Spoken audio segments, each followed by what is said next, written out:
అది కూడా రాజసుబ్బారావు గారి మెమోరియల్ స్పీచ్ లాగానే వారు చక్కగా దాన్ని కవర్ చేశారు. అట్లానే సరే, నాకు సుబ్బారావు గారు ఉన్న కొద్ది అంటే నేను లోకల్ కాదు కాబట్టి వారు రెగ్యులర్గా రోజు కలుసుకుంటారు కాబట్టి సుబ్బారావు గారిది ఎక్కువ పరిచయం. నాకున్న కొద్దిపాటి పరిచయం సుబ్బారావు గారిది అప్పుడు 2006 పూర్వం ఉన్న కార్యక్రమాలు కలుసుకున్నప్పుడు, వారి గురించి విన్నప్పుడు, చూసినప్పుడు అన్నీ తెలిసిన విషయాలతోటి కొద్దిగా వారితోటి నా రిలేషన్స్ని, మన రిలేషన్స్ని షేర్ చేసుకుందాం. ఎందుకంటే దాదాపు మీ అందరికీ సుబ్బారావు గారు గురించి పర్ఫెక్ట్గా బాగా చక్కగా తెలిసిన వాళ్ళే. తెలియని వాళ్ళు ఎవరు కొద్దిమంది. ఉదాహరణకి ఇప్పుడు బాపటి నుంచి రామ్మూర్తి గారు వచ్చారు. వాళ్ళు ఈ 15-20 సంవత్సరాలతో వచ్చిన వాళ్ళకి సుబ్బారావు గారి నుంచి వింటమే కానీ సుబ్బారావు గారికి పరిచయం ఉండదు. అట్లానే ఈ మధ్య కాలంలో వచ్చిన వ్యక్తులకి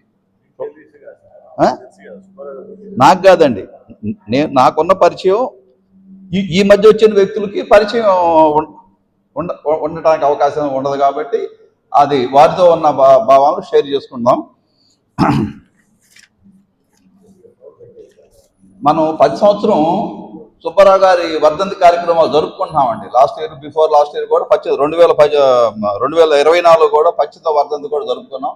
అట్లానే ఈరోజు వారి 20వ వర్ధంతి అంటే 10వ వర్ధంతి జరుపుకున్నామండి. మీకు అందరికి గుర్తే ఉండిద్ది. ఆ సందర్భంగా ఒక చక్కటి బుక్లెట్ కూడా వేసాం. మీ అందరి దగ్గర ఉండిద్ది లేదా చూసే ఉంటారు. ఇప్పుడు అసలు ఈ కొద్ది పుస్తకమే 25 పేజీల్లోనే ఆ రోజు ఇది సత్యాన గారు సెట్ చేయటం, ఎన్ని ఫోటోలు, ఎంత ఇన్ఫర్మేషన్, చక్కటి పుస్తకం 25 పేజీల్లో ఒక వ్యక్తి గురించి ఎంత చక్కటి పుస్తకం తీసుకురావడం 10 years బ్యాక్ చక్కగా బాగా మంచి పుస్తకం. అట్లానే ఈరోజు 20వ వర్ధంతి సందర్భం కూడా ఇప్పుడు సుబ్బారావు గారి మీద 20వ వర్ధంతి సందర్భంగా ఒక సావనీర్ ఒకటి ఉందండి. సత్యాన గారు ఫోన్ చేసి సుబ్బారావు గారి వర్ధంతికి మనం ఒక సావనీర్ తీసుకురావడం, ఒక వ్యాసం రాయాలంటే నేను రాసి పంపించాను. ఇంచుమించు ఆ వ్యాసాన్ని నేను ఇక్కడ షేర్ చేసుకుంటాను. సుబ్బారావు గారు అసలు ముందు ఆయన చదువు ఆ రోజుల్లో అంటే ఇంకోలు లాంటి ఒక చిన్న అగ్రికల్చర్ బేస్డ్ విలేజ్లో అసలు చదువుకోవడమే 54లోనే ఆయన బిఏ పూర్తి చేశారు. అసలు ఎస్ఎల్సీ చదివితేనే ఆహా అనుకునే రోజులు 54 పూర్వం అంటే. అట్లాంటి వారు బిఏనే పూర్తి చేయడం. ఎందుకంటే అగ్రికల్చర్ ఫ్యామిలీలు ఆ రోజుల్లో తండ్రులు మగ పిల్లలు ఉంటే ఒక పిల్లాడిని చదివించిన ఒక పిల్లాడిని వ్యవసాయంలో నా చేతి కింద ఉంచుకుందాం అనుకునే రోజులు. ఎందుకంటే మా ఊళ్ళో కూడా అదే కల్చర్ బ్యాక్గ్రౌండ్ కూడా ఉండిద్ది. మా ఇంట్లోనే జరిగింది. నేను మా ఊళ్ళో 8వ తరగతి చదివి 9వ తరగతి బాపట్లకి వెళ్ళబోతుంటే మా నాన్న అప్పటికే మా అన్న ఏజీబీఎస్ చదువుతున్నాడు. ఆ అన్నయ్య చదువుతున్నాడు కదమ్మా, నువ్వు నాకు వ్యవసాయంలో ఉంటే సరేలే అంటాం. దానికి కాదనేది లేదు కదా. కానీ అది యాక్సిడెంటల్లో ఆ సంవత్సరం మా చిన్నకి మ్యారేజ్ అయ్యి ఒక 10 రూపాయలంతా మా బాయ్ దగ్గర తీసుకుని స్కూల్లో ఫీజు కట్టాలి. అప్పుడు బాపట్ల మున్సిపల్ హై స్కూల్లో రెగ్యులర్గా మంత్లీ ఫీజు ఉండేది, స్పెషల్గా ఫీజు ఉండేది. ఆ ఫీజు కట్టి అట్టంచి చదివి అంటే ఎందుకు చదువుతున్నాయంటే అగ్రికల్చర్ ఫ్యామిలీలో కొద్దిగా చదవటం తక్కువగా, 2 పిల్లలు ఉంటే ఒక పిల్లాడిని చదువుకోవటం. అట్లాంటి సుబ్బారావు గారు 54లోనే బిఏ చదవటం. అట్లానే వారు చదువుకోవటమే కాకుండా ఊళ్ళో వాళ్ళు కూడా చదువుకోవాలి అని జూనియర్ కాలేజీకి వారు తనకు చేతనైన సహాయం ఆర్థికంగా కానివ్వండి, దాని డెవలప్మెంట్కి కానీ చేయటం. అంటే విద్య విషయంలో వారికి ఉన్న ఆపేక్షకి, భావజాలానికి అంటే హేతువాదిగా అట్లా కాకుండా ముందు సామాజిక పరమైన దృక్పథానికి మనం సుబ్బారావు గారి విషయంలో చాలా గొప్పగా ఆయన చదువుకోవడమే కాకుండా అందరూ చదువుకోవాలి. అసలు సుబ్బారావు గారి గురించి నేను అదే ఆ వ్యాసంలో ఆలోచన ప్లస్ ఆచరణ ప్లస్ నిజాయితీ ప్లస్ నిరాడంబరం simplicity is equal to Ravi Subbarao గారు అనే మనిషి అని నేను ఆ వ్యాసంలో స్టార్ట్ చేశానండి. అట్లా విద్య విషయంలో వారి భావాలు చెప్పుకున్న తర్వాత నియమబద్ధత, సుబ్బారావు గారు ఎట్లా హేతుబద్ధంగా ఎట్లా ఉండాలి, నియమబద్ధంగా ఎట్లా ఉండాలి అనేది వారి సింప్లిసిటీ కానివ్వండి, భావజాలం కానివ్వండి. ఎందుకంటే అంటే ఆ రోజుల్లో ఉద్యోగాలు బాగానే వచ్చే రోజులు అనుకుంటాను. ఆడిట్ డిపార్ట్మెంట్ చేస్తే నా భావజాలానికి అనుకూలంగా ఉండటం కుదరదేమో. అంటే ఆ డిపార్ట్మెంట్ కొన్ని డిపార్ట్మెంట్లు కొన్ని కార్యక్రమాలు, కొన్ని ఐటమ్స్, ఆ డబ్బుల విషయాలు కొన్ని తప్పనిసరిగా ఉంటాయి అనే భావజాలంలో ఉందగా డిపార్ట్మెంట్లో. కాబట్టి ఆ డిపార్ట్మెంట్లో నేను చేస్తే నా భావాలకి, నా ఆదర్శాలకి అనుకూలంగా ఉండదు అని పోస్టల్ డిపార్ట్మెంట్లో చేరారు. ఇది చిన్న విషయం కాదు. ఏదో ఉద్యోగం వచ్చింది జార్రా అంటారు కదా పెద్దవాళ్ళు. అబ్బో అది ఇంకా మంచి ఉద్యోగం, ఆహా ఓహో అనుకుని అనుకుంటారు కదా సహజంగా. అట్లాంటిది నా భావజాలం కనుక దాంట్లో కుదరదు కాబట్టి నేను ఆ ఉద్యోగం కాదు ఈ ఉద్యోగం అనే అంటే ఆలోచన పరిపక్వత డెవలప్మెంట్ పోస్టల్ డిపార్ట్మెంట్లో వాళ్ళు చేరడం ఏమండి ఓకే అదే అంటే విద్య భావజాలం ఉద్యోగం అంటే మనం ఎక్కువగా ఇవాళ నేనేమనుకుంటున్నా అంటే ఉద్యమము హేతువాదం కన్నా కూడా సుబ్బారావు గారుతో షేర్ చేసుకోవాలి అని మెమరీ. ఎందుకంటే సుబ్బారావు గారి స్థలం మరి ఇవ్వబోతే ఏమయ్యేదో ఇవ్వబట్టే కదా మనం ఈరోజు ఇన్ని కార్యక్రమాలు ఇక్కడ కలుసుకోవటం ఈ పబ్లికేషను బుక్స్ ఆంధ్రప్రదేశ్ హేతువాద సంఘం భారతీయ హేతువాద సంఘం ఇవన్నిటికీ కేంద్రం అవటం. ఇంకోటి ఏంటంటే ఆస్తి ఉండటం వేరు, మన పల్లెటూరులో కానివ్వండి ఇప్పుడు టౌన్స్లో కానివ్వండి ఆస్తి ఉండటం వేరు. ఆ ప్రాపర్టీని తన భావజాలాలకు అనుకూలమైన భావానికి ఇవ్వటం వేరు. అంటే ఇవ్వనాళ్ళందరూ ఆ భావజాలం ఉండదని కాదు, భావజాలం ఉండటం వేరు. ఆస్తి ఉన్న దానికి డొనేషన్ ఇవ్వాలనే భావం కలగటం సుబ్బారావు గారికి అది చిన్న విషయం కాదండి. దానికి ఫ్యామిలీ మెంబర్స్ సపోర్ట్ చేయాలి, ఆ భావాల మీద స్టాండ్ అవ్వాలి.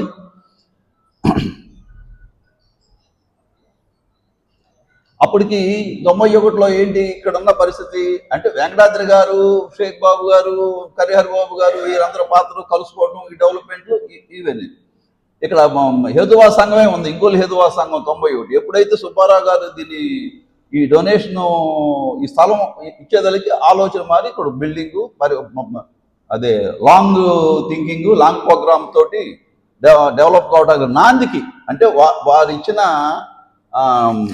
స్థల డొనేషన్కి ఇప్పుడు ఆ రోజు ఇవాళ ఇది చాలా కాస్ట్లీ ల్యాండ్ అంటే ఆ రోజుకి అది కాస్ట్లీ అయి ఉండిద్ది. మనం అనుకుంటాం అబ్బో ఏమో చౌక రోజులు అండి అన్నాం, కాదండి ఎప్పటికప్పుడు అంతే. ప్రాపర్టీస్ ఇవన్నీ స్థలాలు అగ్రికల్చర్ ల్యాండ్స్ కమర్షియల్ ల్యాండ్స్ ఇవన్నీ రోడ్ నెంబర్ ల్యాండ్స్ ఇవాళ గట్ట ఇది కాస్ట్లీగా ఆ రోజుకి ఆ రేట్లో ఈ కాస్ట్లీ అయి ఉంటాయి. కాస్ట్లీ కాకుండా ఇచ్చిన ఇవ్వటం కాదు కదా. అంటే డొనేషన్ చేయాలనే కాన్సెప్ట్ తను ఏమైతే తన భావాల్లో ఉండారో ఆ భావాలకు తగ్గట్టుగా ఇవ్వటం అనేది అది అందరికీ సాధ్యం కాదు, ఉండా కూడా.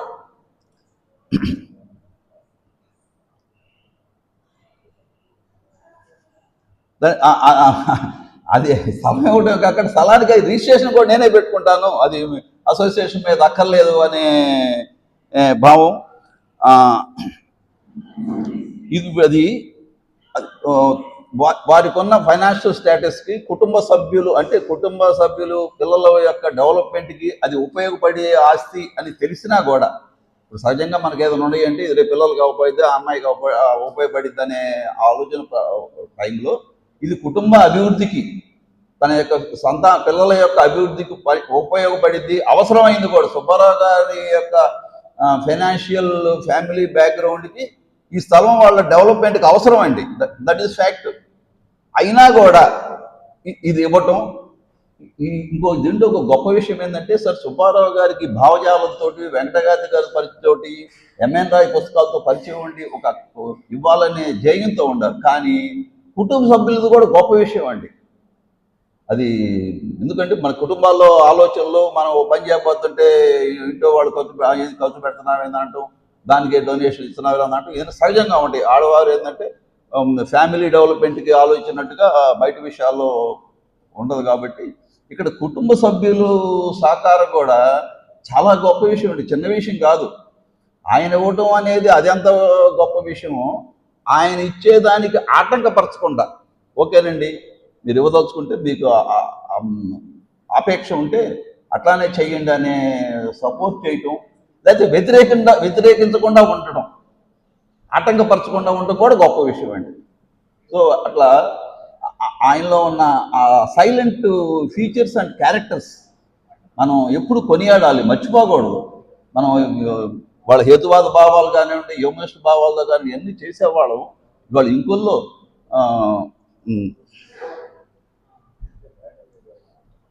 పైవచ్చి ఇంకోటి ఆయన పిల్లల పేర్లు సహనుడు సుబుద్ధి చూడండి, ఆ పేరుల యొక్క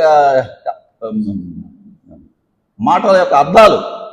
ఇప్పుడు మా అబ్బాయి పేరు, మా పెద్ద అబ్బాయి పేరు మానవేంద్ర, మా పెద్దన అబ్బాయి పేరు నారాయణ. ఎందుకంటే మన ఎంఎన్ రాయ్ భావాలతోటి కవిరాజు భావాలతోటి తద్వారా ఇక్కడున్న ముగ్గురు భావాలతో ప్రభావితం అయ్యాం కాబట్టి ఆ పేర్లు పెట్టుకుందామని సహజంగా మనలో ఎక్కువ మంది ప్రతింటో ఒక మానవేంద్ర పేరు ఉండింది. అటు సీతారామయ్య గారి ఇంటో కానివ్వండి, మన బాపారావు అట్ట ప్రతి వాళ్ళకి, లేకపోతే ఆడపిల్ల పుడితే మానవత అని, మోపిల్ల పుడితే మానవేంద్ర అని ఈ పెట్టుకోవడం, లేదా నరేంద్ర అని. మా పెద్ద పేరు మానేంద్ర, చిన్నబ్బాయి పేరు నరేంద్ర పెట్టుకో. అట్లా సుబ్బారావు గారు ఈ పేర్లు చూడండి, సహనుడు, సుబుద్ధి. చాలా మంది అడుగుతూ ఉంటారు ఎప్పుడని అంటే, అవునంటే అప్పుడు సుబ్బారావు గారికి చెప్పడం ఇట్లా ఈ స్థలము డొనేషన్ ఇవన్నీ చెప్పి ఆయన ఆలోచన విధానానికి ఇది ఒక నాంది అని చెప్పి మనం పోతే ఇందాక బాబు గారు కూడా మెన్షన్ చేశారు. ఈ రాడికల్ హ్యూమనిస్ట్ సెంటర్ ఈ పేరు పెట్టడంలో 91 ఆ ప్రాంతాల్లో కొద్ది ఇబ్బందికరమైన పరిస్థితులు మన రాష్ట్రంలోనూ దక్షిణ భారతదేశంలో ఉన్నాయి.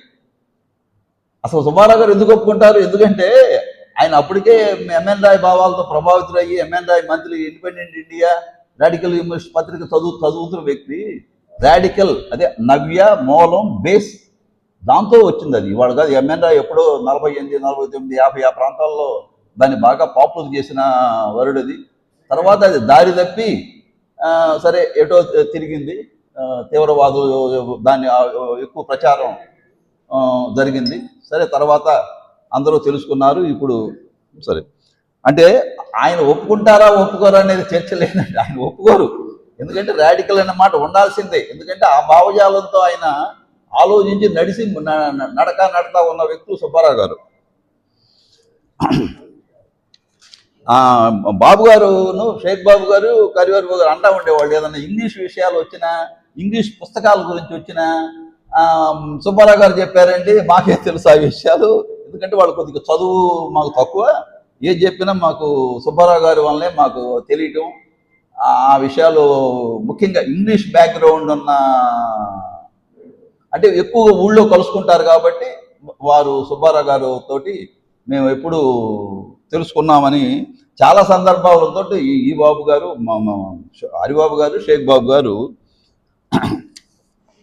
ఇవాళ మన ఇండిపెండెంట్ బిల్డింగ్ బాంబేలో ఏదో ఉంది, అదేదో సరిగ్గా మేనేజ్మెంట్ లేదని చెప్తారు. అదొకటి. సౌత్ ఇండియాలో మనకి ఇండిపెండెంట్ బిల్డింగ్ ఉంది, మనకి ఇదేనండి సొంతంగా ఈ పేరు మీద తోటి. ఇది అందరికీ బేస్ ఏంటి?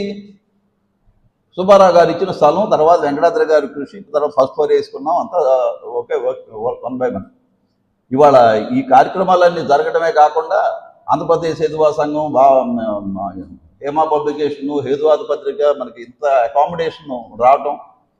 ఇవాళ అటు తెలంగాణ హేతువా సంఘం పాల్వంచులు జరిగిన, హైదరాబాద్లో కార్యక్రమం జరిగిన, అమలాపురంలో జరుగుతున్నా, బాపట్ల మేము కార్యక్రమాలు నడుపుతున్నా, చీరాలు కానీ, నసరాపేట, ఎక్కడ ఏ కార్యక్రమాలు జరుగుతున్నా దీనికి లింక్ ఏంది? ఇంకోళ్ళు ఆర్ఐహెచ్సి ఇంకోళ్ళు ఉండబట్టే మనం ఈ కార్యక్రమాలు జరుగుతాం. అంటే ఈ ఆర్ఐహెచ్సి లేదు జరగలేదనే అంటే అనుకో, జరిగినాయి. ఆ క్లారిటీ అంటే కంటిన్యూటీ. వెంకటాద్రి గారు వాళ్ళందరూ తెనాల్లోను, చీరాల్లోను, గుడివాడలోను చాలా కార్యక్రమాలు చేశారు, చేయలేదు, అది చిన్న విషయం కాదు. కానీ మనకి మోర్ కంఫర్ట్, మనం చేసుకునే కార్యక్రమాలకు క్రమబద్ధంగా ఒక షెల్టర్గా, ఒక కేర్ ఆఫ్ అడ్రస్గా, ఓకే కార్యక్రమాలు బాగుంటాయి అట్లా మనకు కావడానికి ఇదంతా సుబ్బారావు గారు ఆలోచన, ఇచ్చిన తొలి రోజుల్లో సహకారం. మరి దీన్ని ఇవ్వటమే కాకుండా దీని డెవలప్మెంట్ గురించి కూడా ఆలోచించడం, ఇదే ఆయన కేర్ ఆఫ్ అడ్రస్గా పెట్టుకోవడం, ఇది ఇల్లుండా కూడా కేర్ ఆఫ్ అడ్రస్గా పెట్టుకోవడం, ఇవన్నీ చిన్న విషయాలు కాదండి. మనం అనుకోవటం వేరు, చేయటం వేరు. ఇప్పుడు నేను బాపట్లో ఉంటా, వెంకటాద్రి గారితో నాకు 71, నేను డిగ్రీ ఫస్ట్ ఇయర్ నుంచే వెంకటాద్రి గారితో పరిచయం. కవిరాజ సాహిత్యం నేను 73లోని గుడివాడ వెళ్ళా. కానీ నేను ఎప్పుడు నాకు తొలుస్తూ ఉండేది, నేను సత్యనారాయణ గారితో కూడా చాలాసార్లు అన్నా, నేను ఆ టైంలో నాకు అవకాశాలు నేను కొన్ని కార్యక్రమాల్లో నిర్వహించాల. అంటే నా ఏదో వ్యాపారంలో ఏదో పడిపోయి అదే జాసలో ఉండటం, టైం ఉండకపోవటం. అంటే నేను సివిల్ కాంట్రాక్టర్ని, అందుకని నా టైం షెడ్యూల్, అంటే ఒక టీచర్ గారికి ఉన్నట్టుగా టైం షెడ్యూల్ ఈ ప్రొఫెషన్లో ఉండదు. అందువల్ల నాకు నేను చేయాల్సిన, అంటే చేద్దామని ఆపేక్ష ఉంది, చేసే ఫైనాన్షియల్ ఇబ్బంది కూడా నాకు లేదు. వెంకటాద్రి అనేవాళ్ళు, ఒరే బాపట్లో మంచి ఎకడమిక్ సెంటరు, అక్కడ కార్యక్రమం పెట్టాలి ఆయన అన్నా కూడా నేను అడుగు ముందు పడేది కాదు. అది నాకు తొలుస్తూ ఉండిద్ది. అయ్యో నేను చేయాల్సిన టైంలో వెంకటాద్రి గారు బాగా యాక్టివ్గా ఆరోగ్యంగా ఎక్కడికైనా మీటింగ్ సార్ మీరు రావాలని ఒక్క కబురు చెల్లిస్తే పక్కన వచ్చేసి మీటింగ్లు పెట్టే టైంలో నేను చేయలేదని ఉండిద్ది. అట్లా ఎందుకు చెబుతున్నానంటే అట్లా అవకాశం ఉన్నంత వరకు సుబ్బారావు గారు తన యొక్క చేయాల్సిన పాత్ర జీవితం తత్వం కాదు, జీవితం ఉద్యమం గురించి వారు చేసింది చిన్న విషయం కాదు. పోతే ఇంకోటి చెప్తాను. ఒక పుస్తకం ఆయన ఇందాక చెప్పాను, ఇంగ్లీష్ పుస్తకాల గురించి, ఎంఎన్ రాయ్ పుస్తకాల గురించి, హ్యూమనిస్ట్ పుస్తకాల గురించి వాళ్ళు చెప్తారని. చాప్మెన్ కోహెన్ గురు అతను బ్రిటిషు ఫ్రీ థింకర్ అండి, ఫ్రీ థింకర్ పత్రిక ఎడిటరు, నేషనల్ సెక్యులర్ సొసైటీ అధ్యక్షుడు లండన్లో. ఆయన గురించి సుబ్బారావు గారు తరచుగా అనేవాళ్ళంట. అనేవారు ఆ పుస్తకం బాగుండిద్ది, ఆ రైటర్ బాగుండిద్ది ఆయన గురించి. సరే, నాగళ్ళ చెందిన ఒక శ్యామ్ గారు రేషనల్ స్టడీస్ ఎక్కడ నాగళ్ళ అనే పేరు మీద ఆ పుస్తకాన్ని 1911లో 2011 సారీ ఇక్కడ 2011లో ప్రచురించారు ఆ పుస్తకాన్ని. అంటే సుబ్బారావు గారు చనిపోయిన తర్వాత. వారు ముందు మాటలో రాశారు, ఏమి రాశారంటే, ఇంగ్లీష్లో ఉన్న ఈ పుస్తకాన్ని గురించి, అంటే ఈ శ్యామ్ గారు నాకు తెలియదండి, ఆ బుక్లో చూడటమేను, నాగాళ్ళు అనుకుంటారు మాస్టర్ గారు. ఈ ఇంగ్లీష్లో ఉన్న ఈ పుస్తకం గురించి మా హేతువాద మిత్రులు రావి సుబ్బారావు గారు తరచూ ప్రస్తావించేవారు. ఆయన గతించిన తర్వాత ఇటీవలనే ఈ పుస్తకం చదివాను. ఆయన చెప్పేవాళ్ళు కానీ తర్వాత చదివారు ఆయన కూడా. చదివిన వెంటనే దీని ప్రాముఖ్యత తెలిసింది. వెంటనే తెలుగులోకి అనిపించింది. ఈ పుస్తకాన్ని కుర్ర హనుమంతరావు గారు పరిచయం రాశారు. రావిపూడి వెంకటాద్రి గారి సలహాలతోటి, సాహిత్య పరిచయంతో అనువాదం సాధ్యమైందని శ్యామ్ గారు తెలిపారు. చూడండి, ఎందుకు చెప్పానంటే ఈ ఎగ్జాంపుల్కి ఇది, ఆయన పుస్తకాలు చదవటమే కాకుండా చదివించాలని, ఇదిగో ఈ పుస్తకం మంచిదయా అని చెప్పాలని ఆపేక్ష. నిజంగా నాకు తెలియదు ఆ పుస్తకం గురించి, తర్వాత తెలుసు. ఇప్పుడు నా దగ్గర మీరు జస్ట్ చూపిస్తాను మీకు. It a very good book, Swechalochana. ఇది ఈయన పెద్ద ఫేమస్ ఎడిటర్ కూడా కొద్ది రోజులు లేదండి, నా కరెక్ట్గా తెలియదు కానీ నాకు చాలా కాలం ఆ పత్రిక నడిపారు ఆయన, సబ్ ఎడిటర్గా చాలా కాలం లండన్ నుంచి. తర్వాత నేషనల్ సెక్యూరిటీ సొసైటీ అధ్యక్షులుగా ఉన్నారు. చాలా గొప్ప వ్యక్తి, ఇంటర్నేషనల్ రైటరు మన హేతువాదం వీటి మీద. ఈ పుస్తకాన్ని నేను ఇప్పుడు మీకు చెప్పింది ఎందుకంటే ఆ పుస్తకం గురించి వారు చెప్పటం అంటే ఆయనకున్న ఆపేక్ష. ఆ పుస్తకం మంచిది, ఈ పుస్తకం ఇప్పుడు మన జవటల వెంకటాద్రి గారికి ఎంఎన్ రాయ్ భారత కవి మీద ఉంటే నేను మా భావవిప్లవ యోధులు ముగ్గురు వ్యక్తుల గురించి ఎప్పుడు నా స్కూటర్లో పెట్టుకుంటా. ఎవరన్నా కొద్దిగా ఇంట్రెస్ట్ గల్లాళ్ళు, లేకపోతే కొద్దిగా వాళ్ళు హేతువాదులు కాకపోయినా కూడా ఇది చదివితే మంచిది, చదువుతాడు, మన రీడబిలిటీ ఉంటే చాలు ఆయనకి, ఇది చదవగలుగుతాడు అనుకుంటే టక్కన ఆ పుస్తకం. ఇప్పుడు నేను చాలా పుస్తకాలు తీసుకెళ్ళా ఇక్కడి నుంచి అయ్యి. భావవిప్లవ యోధులు, మీరు కూడా ఇది పాటించండి. భావవిప్లవ యోధులు సత్యనారాయణ గారు రాసింది, చిన్న పుస్తకం, 50 పేజీలు. అదే ముగ్గురు, కవిరాజు గురించి, ఎంఎన్ రాయ్ గురించి, రావిపూడి వెంకటాద్రి గారి గురించి, వారి భావజాల గురించి బ్రీఫ్గా. మన హేతువాదులు కాని వాళ్ళకి హేతువాద గురించి తెలుసుకోవాలని ఆపేక్ష గల్లాళ్ళకి పనికొచ్చే పుస్తకం. అంటే ఆ సందర్భంగా అట్లానే సుబ్బారావు గారు తను చదివిన పుస్తకాల్లో చెప్తా ఉంటారు అని దానికి రిఫరెన్స్గా చెప్తున్నాను. ఓకేనండి. సుబ్బారావు గారి గురించి యాక్చువల్గా వారితో పోలిస్తే బాబు గారితో పోలిస్తే నాకు ఎందుకంటే కార్యక్రమాలకు వచ్చిన రోజే కలుసుకోవటం, అందుకని నేను రెగ్యులర్గా మిగతా అప్పుడు రాంగ్ కదా, అప్పుడు ఇంకా తక్కువగా నా యాక్టివిటీస్ తక్కువగా ఉండేవి. ఓకే, ఇట్లా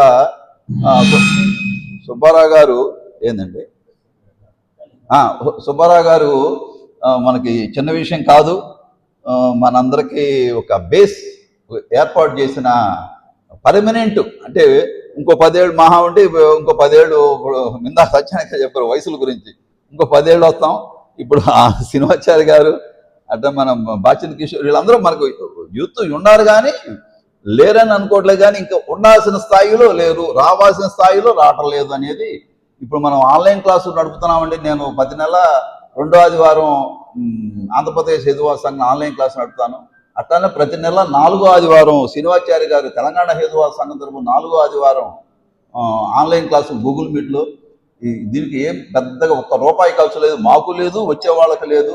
ఒక 2 గంటలు. అంటే ఒకవేళ 10 గంటలకు జాయిన్ కాకుండా 11 గంటలు జాయిన్ ఇబ్బంది ఏమి లేదండి. అంటే చెప్తున్నా ఉదయం పూట ఏదైనా పనులు కూడా. ఇది ఎందుకు మెన్షన్ చేస్తున్నానంటే ఎంతో మంది కొత్త వాళ్ళు పరిచయం అయ్యారు.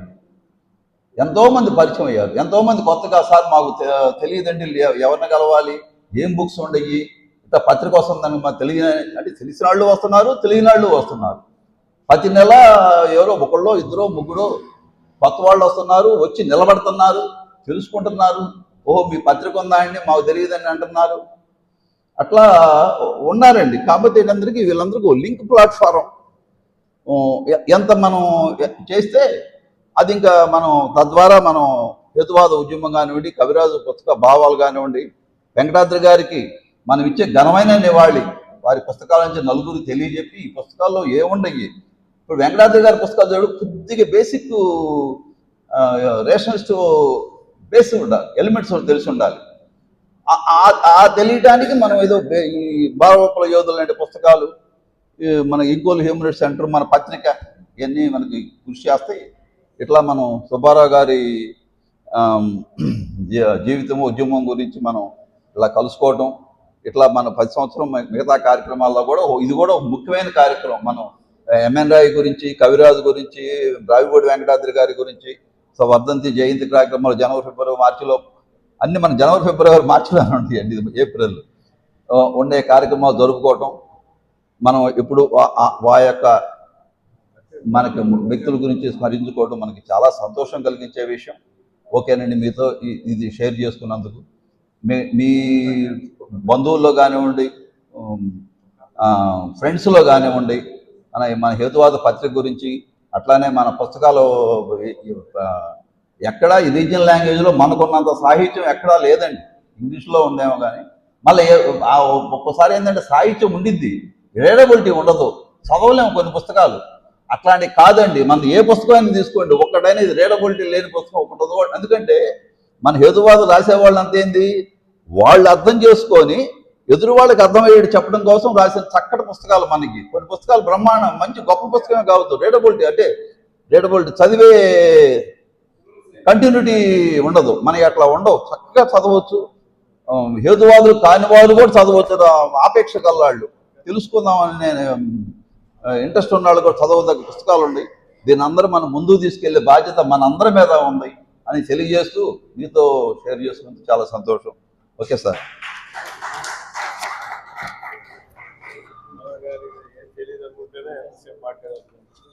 ఎందుకు తెలీదు, నేను